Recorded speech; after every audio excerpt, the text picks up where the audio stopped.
আসসালামু আলাইকুম। চলেন একটা পরিসংখ্যান করি। ইরান থেকে যে সকল মিসাইল এবং ড্রোন ছোড়া হয় সেগুলো কত জায়গায় বাধা পায় এবং এই বাধা পেরিয়ে ইসরায়েলে কতগুলো হিট করে। প্রথমেই ইরান যখন একটা মিসাইল লঞ্চ করে তার প্রতিবেশী দেশ ইরাকে অবস্থানরত মার্কিন ঘাঁটি এটা সরাসরি ট্র্যাক করে এবং ধ্বংস করার চেষ্টা করে।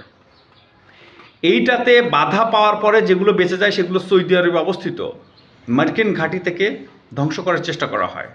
এটাতে যখন বাধা পায় তখন তারা যেগুলো বেঁচে যায় সেগুলো কিন্তু জর্ডানে অবস্থিত মার্কিন ঘাঁটি ট্র্যাক করে ধ্বংস করার চেষ্টা করে তাদের রাডার সিস্টেম এবং পেট্রয়েড বা মানে যে সকল আকাশ প্রতিরক্ষা রয়েছে সেগুলো দিয়ে।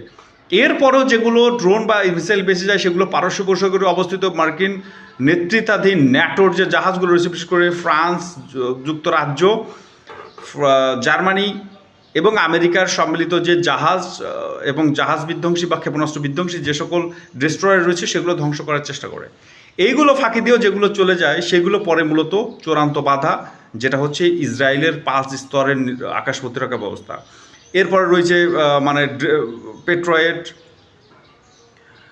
তারপরে third David slim arrow system এবং সর্বশেষ রয়েছে আয়রন ডোম। এতগুলো আকাশ প্রতিরক্ষা সিস্টেম ফাঁকি দিয়ে ইসরায়েলের উপর আঘাত করতেছে একের পর এক ইরানি ক্ষেপণাস্ত্র এবং ড্রোন। এটা আসলে আল্লাহর অশেষ নিয়ামত ছাড়া আর কিছুই না।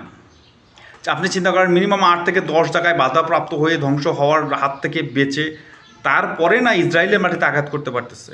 এতগুলো আকাশ প্রতিরক্ষা ফাঁকি দেওয়া চারটেখানি কথা না।